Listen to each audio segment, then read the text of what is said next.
Hi mga ka-farm, pinakaba tayo ni Miss Market last Wednesday. Bumaba yung price niya below 7100 level. Pero sa bandang huli, nanalo ang bulls at tumaas uli ang price ng ating market. Magiging bullish kaya ang last 2 days of trading natin sa taon na ito. Check natin yung top 5 picks natin para bukas. Tara guys, mag-chart na tayo. This is Farm Boss and welcome to my YouTube channel.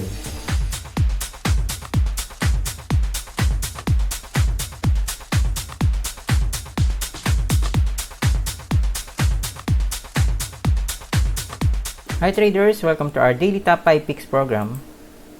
Disclaimer: guys, supportahan natin ang ating channel sa pamamagitan ng pag-subscribe. Pindutin nyo lang po yung subscribe button, pag-comment at pag-like ng ating video. Salamat po! Buying signals and stock screening. Guys, gumawa tayo ng video nyan. Ito yung itsura nya.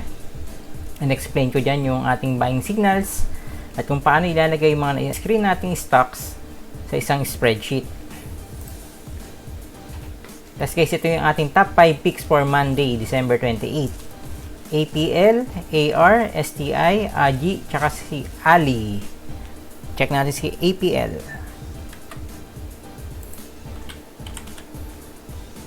Yan guys, si APL. Yung price niya nandun sa kanyang breakout level. Tapos sa kanyang RSI,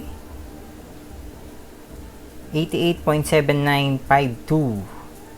Tapos nung last Wednesday, ang kanyang volume is below average. Pero makikita nyo naman yung trade sa kanya, malaki pa din. 1.46k na trade. Ayan guys. So, gawa natin siya ng Darvas box. So guys, may nagtanong sa akin ng kung ilang candle yung pwede sa Darvas box. Sabi ko kahit dalawa. Dapat na ma-establish natin yung support and resistance. So ito, kita nyo yung support and resistance nya. So paano natin sabing ito support na to?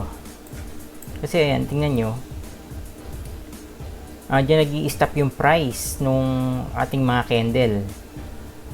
So ito, kita nyo yung red candle na to, bumaba siya, nag-i-stop dun yung price nya. Dito siya nag-close. Ito naman sumunod na candle. Itong green, yung last candle nya, dun siya nag-open. Kasi itong green candle na to, itong malaki, doon siya nag-close. Kasi itong red candle na to, makita nyo, dyan yung high nya. So ilang beses namaan yung area na yan, kaya yan na yung ating support. So yung resistance naman, makikita nyo naman, 3 beses na siyang dinaanan nung ating or tinamaan nung ating price. Tingnan natin kung makakalabas na to si APL dyan sa resistance na yan. Kasi itong si APL pala, all time high ito guys. So, magandang prospect to si APL.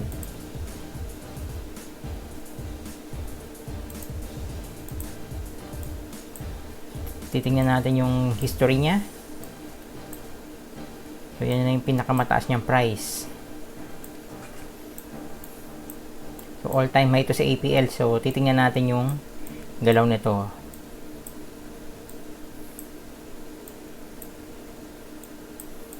Breakout level niya, ayun, 0.1020. So, bibili tayo after niya mag-breakout. 0.1030.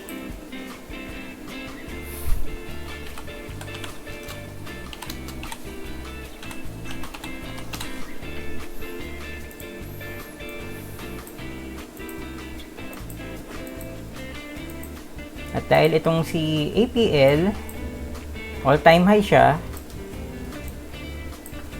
gagawin natin, titingnan natin yung target TP natin dun sa ating trade plan calculator. So, kuhain natin yung 10% na to. Tapos yun na yung ating TP, target TP. 0.1030. APL. Cut loss natin 0.0998. Sabihin natin 0.1. Round off natin 0.1. So ito parang si AR din, medyo malalapit yung cut loss natin, yung mga levels na tinitingnan natin.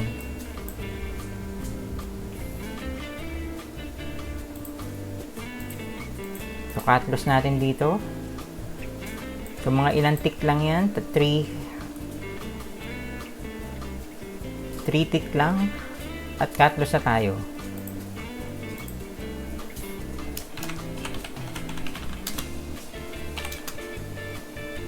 .100. So yung cut loss natin guys, 4% cut loss.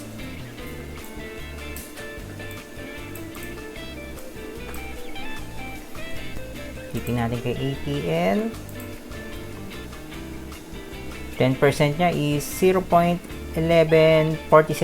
So round up na lang uli natin, 1150.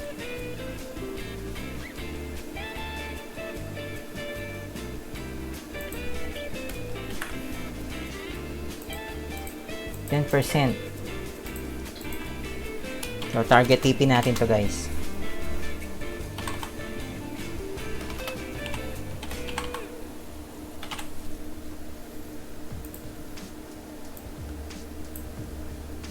Okay, yan si APL.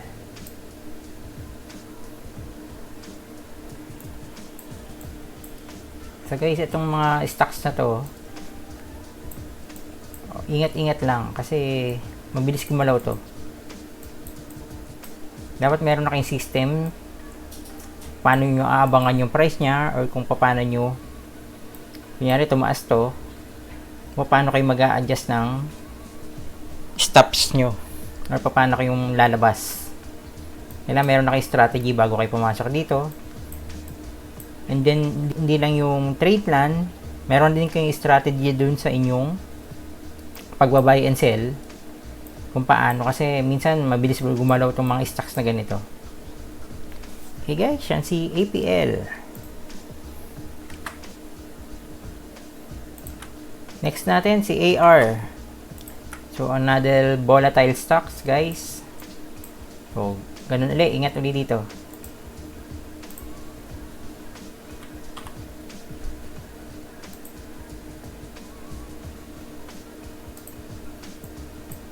So, nasa ano natin to dati? Nasa top 5 picks na natin to dati. Kaya meron na tayong plan. So, ganoon uli ang plan natin. Breakout level niya is 0.0032. Bibili tayo 0.0033. Tapos, possible TP natin 0.0038. Dito natin nakuha. Peak. And dito sa mga candles na to. Tapos possible gain natin 19.19%. Tapos ang ating cut loss 0.032. So isang pitik lang cut loss na tayo guys. So ingat-ingat sa mga ganitong stocks. Tandaan nyo na yung mga strategy nyo sa buy and sell. Nung Wednesday, below average yung kanyang volume. RSI niya nasa 80 na. Sana pag nag-breakout to, meron siyang volume. Okay, guys, yan si AR. Next natin, si STI. Kita nyo si STI, malapit na yung price niya dun sa ating breakout level. Gawa natin ng box.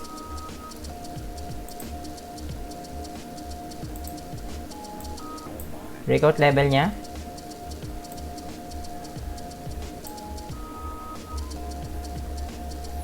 $0.4950. Bibili tayo 0.50.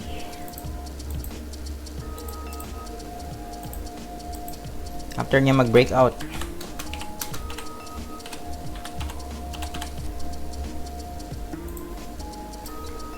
Check natin yung TP natin dito. So, tingnan natin tong gap resistance na to. Meron siya ditong gap resistance. Take note natin yan. Target TP natin. Dito na sa madaming tinamaan na candle. Itong mga candle na to, naging support siya niyan Ito naman, naging resistance siya itong mga candle na to. Yan, nakuhain nating level.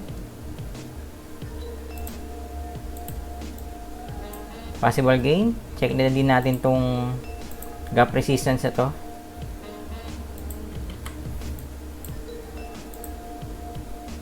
Possible gain 5% kung dito ka sa gap resistance, pero yung target TP natin 19%. Ito yung target TP natin. So take note na lang natin tong gap resistance na to, pero 5% pa din naman siya, kaya medyo okay pa. So possible TP 0.59.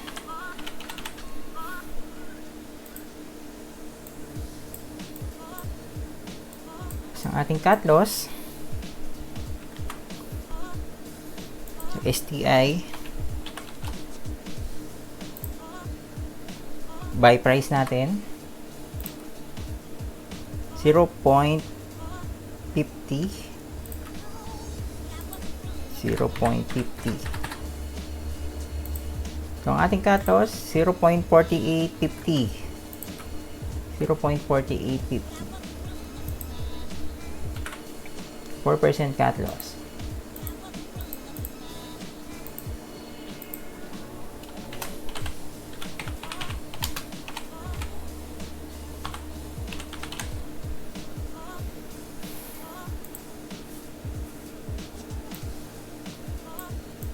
Yung Wednesday, below average din yung volume niya.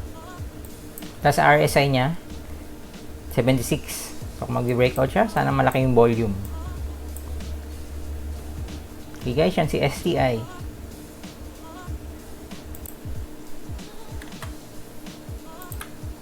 Next natin si AGI.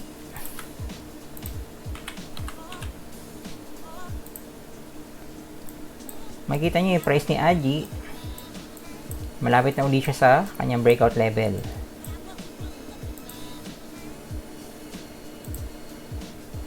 Gawa natin ng box. So, ang kinonsider natin dito na candle guys, ito. Tsaka ito. Breakout level niya.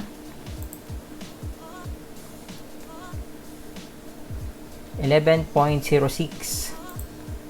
So, bibili tayo after niya mag-breakout. 11.08.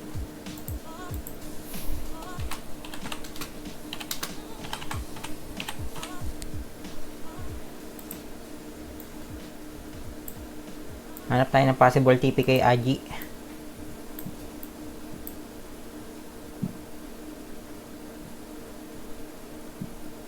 Kuhain natin tong pick na itong candle na to. So may tinamaan siya dito. Support siya dyan. Support siya dito. Ito resistance.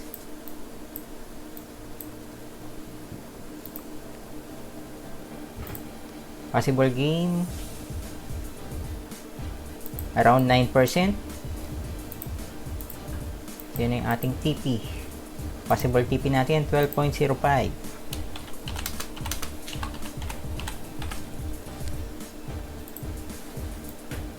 Cut loss natin kay AGI.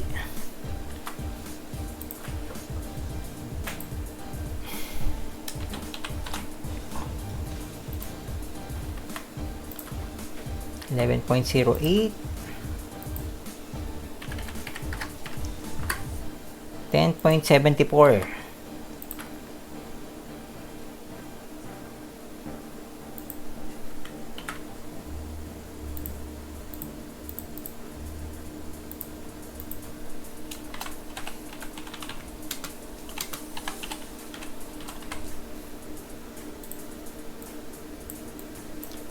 RSI niya nasa 70 na. So volume ang kailangan natin kay AGI pag nag-breakout.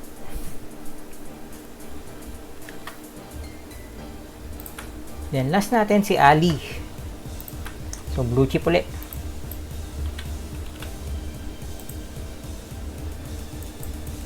Makita niyo yung price niya, malapit na uli dun sa kanyang breakout level.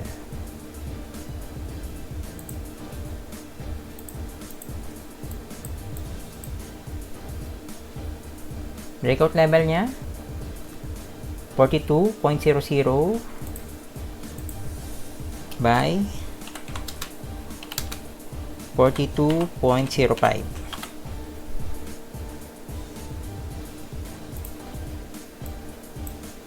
So after niya mag-breakout, tsaka tayo bibili.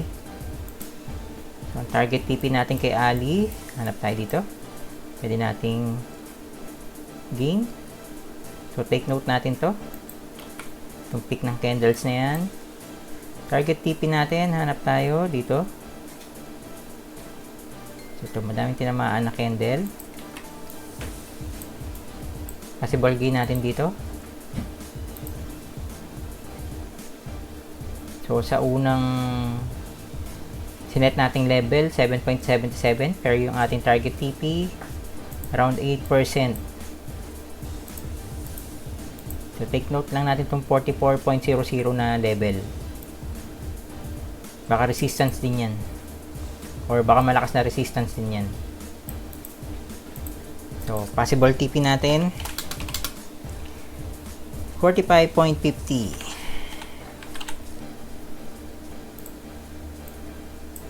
Cut loss naman natin kay Ali 42.05.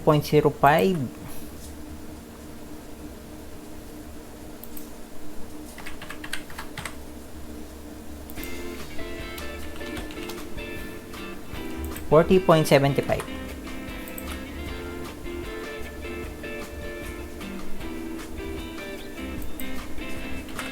%4 cut loss.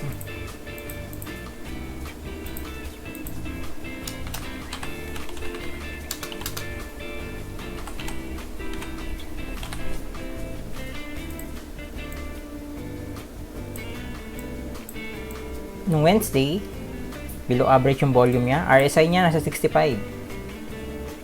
So kung magbe-breakout to, tingin ko hindi aabot na 70 yung kanyang RSI. So maliit lang yung allocation na ilalagay natin kay Ali pag nag-breakout. Okay guys, yun yung ating top 5 picks for Monday. Questions and requests? Sir, paano kung minutes before EOD ang layo na ng tinaas ng price sa entry natin? How do you trade that?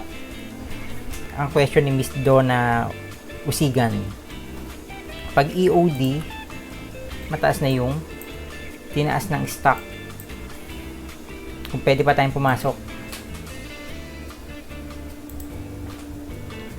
Check natin. Hanap tayo dito ng nag-breakout. Ito si IMI. So, tignan natin. Closing price niya, so 7% to, di ba? 7%. Pero yung tinaas niya sa kanyang Darbas box, 4% pa lang. Kasi tingnan nyo din guys, kung ganyan, medyo mataas yung tinaas nung stock. Tignan nyo yung quality ng breakout. Malaki ba yung volume niya? RSI niya nasa parabolic level na ba? Kung ganyan yung makikita nyo, so below 5% yung kanyang breakout, hindi yung price ang titingnan natin guys ha, hindi itong 7.20% na gain niya, kung hindi yung breakout niya dun sa Darbas box. So ilang percent yan? So 3.72%. So ito pwede pa itong pasukin. Ang suggestion ko kasi 2% to 3%. Pero pag ganito, konti lang yung lampas, tapos makikita nyo nga yung quality ng breakout, malaki yung volume ng breakout niya, tapos RSI pa niya lampas 70, so nasa parabolic level yung RSI natin, pwede pa kayong pumasok dyan. Tapos sa experience nyo, mararamdaman nyo naman kung malakas yung breakout eh. So titingnan nyo paano ba nag-breakout dito sa resistance niya. Kung mabilis niya lang kinain yung mga nakaharang dyan sa resistance na yan, pwede pa talaga itong pasukin. Tapos tingnan nyo din sa kanyang history o kaya sa kanyang DNA. Paano ba pag nag-breakout to? Example, dito. Nag-breakout siya dito. Ilang percent yan? So, ganun din, di ba? 3%. Tapos tumaas siya kinabukasan. Tingnan uli natin. Sunod na breakout niya. Breakout siya dito. Ilang percent yan? 5%. Pero makikita niyo yung price niya, tumataas pa din. Dito lang medyo nagka-problema yung breakout niya kasi bumalik sa box. Bumaba. Tapos dito, nag-breakout siya dito. Yan natin. Sabihin natin dito nyo inabangan. Yan, nag-breakout siya dito, tumaas uli. So, ganun guys. Ito, ilang percent yan?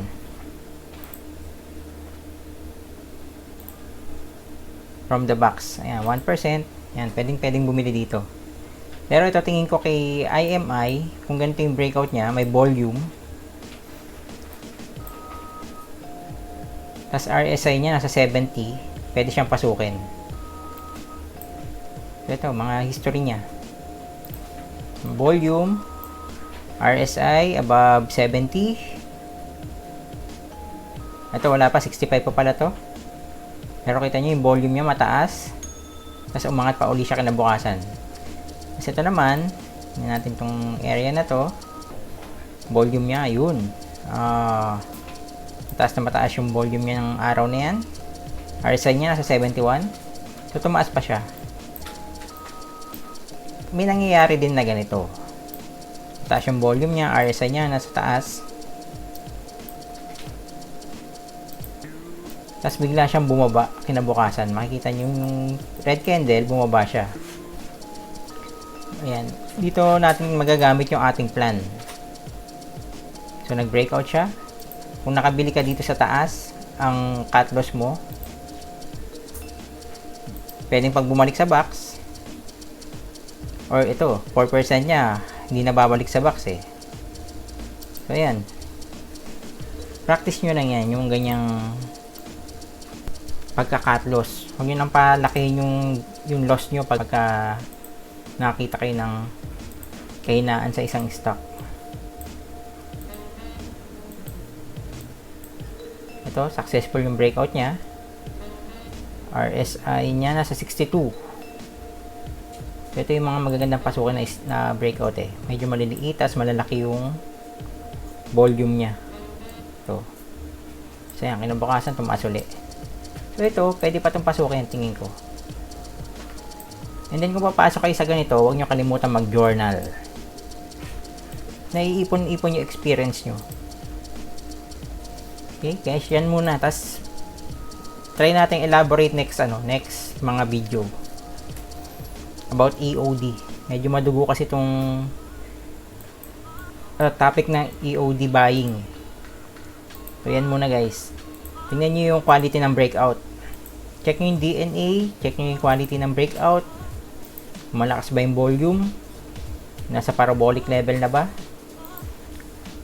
Kung ilang percent yung tinaas niya dun sa kanyang Darvas box. Okay, yan muna guys yung ating tanong sa ating EOD.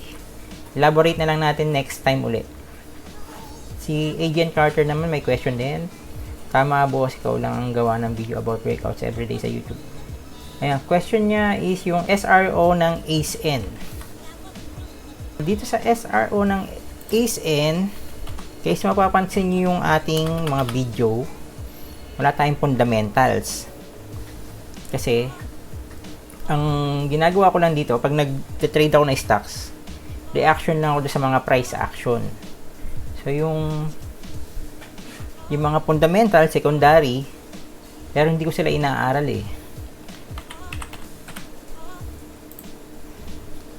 Pero sabihin ko na lang sa inyo yung experience ko dito kay ACE-N. Meron ako kay ACE-N.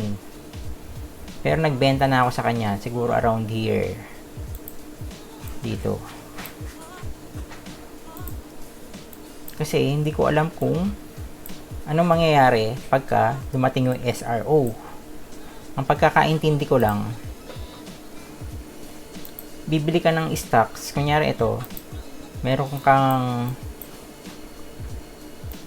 sabi natin, meron kang position dito, nakabili ka dito sa bandang, siguro pagka breakout ng 5, sabi mo 5.7, nakabili ka. Tapos ang kanyang SRO nasa around 2. So dito yan, mga ganyan, sabi natin 72. Yan guys, hindi ko kasi inaaral eh. Pero hindi kasi kasama dun sa aking technical studies. Hindi ko sinasama yung fundamental dun sa mga pag-trade ko. So react lang ako sa, makikita nyo yung ating trading system. Reaction lang tayo pag nag-breakout. Pag natamaan yung cut loss, reaction lang tayo. Pag may momentum, react lang tayo. Pero dito, mga fundamental, hindi ko siya sinasama. Pero sabihin ko lang yung kakaintindi ko sa SRO. Kunyari, nakabili ka nga dyan, 5.07. Tapos ito yung SRO niya. Pwede kang bumili ng 2.72. Ang pagkakaalam ko guys pero hindi ako sure. Yung gitna yung magiging price niya pagka nag-effect yung SRO. Dito, around mga ganyan. So ayan guys, ang aking pagkakaintindi. Pero mag-research din kayo kasi hindi talaga ako nag-research ng fundamental. May alam akong konti, bali-balita, kasi nag-Instagram tayo, nakikita natin yung mga news dyan. Pero yung research na ganito, SRO, tapos yung mga earnings, hindi ako nagtitingin-tingin. Minsan tinitingnan ko yung mga ano ba itong tawag dito? Teka lang dividend. Kung kailan. Para may idea ako kung kailan yung dividend niya. Tapos kung ano nangyayari during nung X date. So yung mga ganyan. Earnings tinitingnan ko din kasi nandito na sa chart. Tingnan mo kung gaano kalaki yung kinita. Pero yung mga ganitong SRO, tapos yung mga hindi ko alam kung ano ibang mga terms sa fundamentals, hindi ko na siya masyadong inaaral kasi ito nga, nakikita nyo yung ating trading system, nagre-react lang tayo pag nag-breakout, pagka nag-cut loss, ganun. Pag nag-TP na, nagre-react lang tayo. Hindi tayo sumasakay sa mga fundamentals. Okay guys, yan na ang ating sagot kay Agent Carter. Ito, o nga pala, meron akong ACN dati. Kaso binenta ko kasi hindi ko nga alam yung mangyayari. Sa pag nag-SRO siya, kung talaga bang pupunta dito yung price niya. Wala naman akong balak bumili ng SRO. Kaya ito, nung nag-breakout to, hindi na ako bumili. Hintayin ko na lang. Siguro pagkatapos ng SRO. Sa experience ko ngayon guys, hindi na ako mahabol sa mga may news na stocks kasi madami pa naman ibang stocks na gumagalaw. Kagaya APL, all time high, AR. So yun yung mga may momentum stocks na nakikita ko ngayon, kaya doon lang muna ako naka-focus. So pag ganitong SRO, so isang stock lang to si ACN hintayin ko na lang siya kung bababa yung price niya. Tingnan ko na lang yung price action doon, tas doon na lang ako papasok. Pero ngayon, iwas muna ako kay ACN. Pero ako lang yung guys, kung gusto nyo pag-aralan yung SRO nito ni ACN, go ahead lang, tas mag-note kayo ng video ng mga SRO. Pero ako iwas lang muna ako dito kasi yun nga, wala akong balak mag-aral ng SRO. Okay guys, yan muna. Sagot kay Agent Carter. Tapos si Dark Blader, sir, pwede mo bang share kung paano ka mag-intraday trade? Na-share ko na to dati guys pero sige, titingnan natin sa mga susunod na video. Kay Dark Blader. Siguro sa first week ng January, try natin. Okay, next na tayo. FYI stocks, si Pa. Natin si Pa. Ito si Pa Swing. swing trade. Makikita nyo yung chart ni Pa.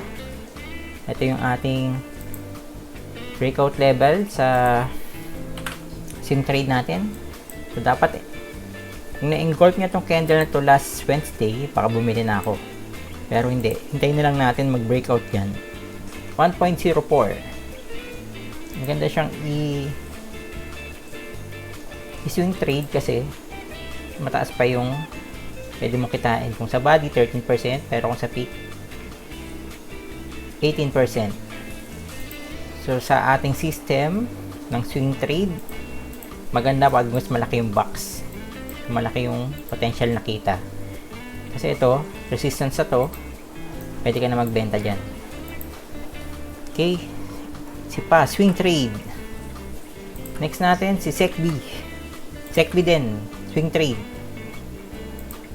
Pero nag-breakout na siya dun sa candle na binabantayan natin. So ito yung kanyang red candle. So nag-engulf na yung sumunod na candle. Pero tingin ko pwede ka pang bumili.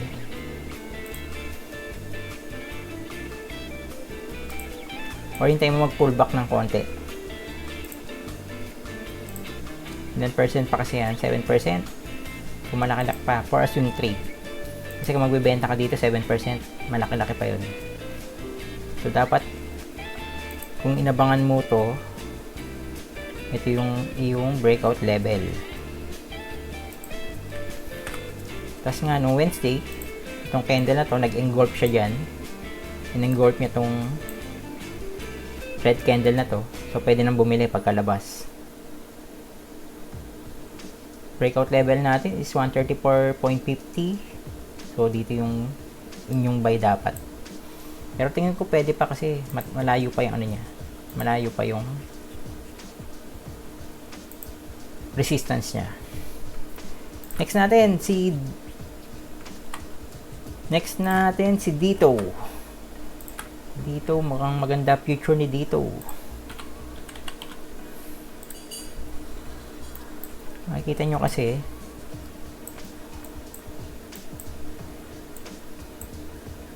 na-breakout niya na itong mga candles na to. So, punta tayo dyan. So, makikita nyo yung green na yan, nasa taas, yan yung price niya ngayon. So, nalampasan niya na itong mga candle na to. Long time high niya yan. High niya yan nung ito, November 14, 2018. So, 2 years ago, guys. So, ito parang consolidation to. Isang malaking consolidation. 2 years. Sabi natin, pag malaki yung consolidation, malakas yung breakout. So, babantayan natin to. Si Dito. Kung gusto mo siyang pasukin, si Dito. So, nag-breakout na siya dito sa red candle. Ito yung isang ito yung isang level na hinintay natin. Pero kung gusto niyo siya talagang pasukin, 9. Yan. So, whole number ang pasok dito. Pero, kung akong gagawa nito, hintayin ko siya mag-stabilize dyan sa taas ng 9. For example, lumampas muna siya sa 9. Tingnan natin, mag-consolidate muna siya ng konti bago ako papasok. Titingin ako ng breakout. Pero kung mauuntog, kung papasok siya tapos bumaba, medyo delikado. So, hintay-hintay lang. Observe muna. Huwag tayo masyadong magmadali. Pero ang critical level ko talaga dito kay Dito, itong 9 pesos na. Meron pa din akong hawak na konti kay Dito, pero baka magdagdag ako after niyang mag-break ng 9.00. So, tingnan natin bukas. Okay guys, yan muna. Doon na tayo sa ating quote. Ambition is the path to success. Persistence is the vehicle you arrive in. Yan guys. Trade lang ng trade. Huwag kayong susuko kung medyo may mga loss kayo. Kasama yan sa ating pag-aaral. So, nag-uumpisa ako, madami din akong loss.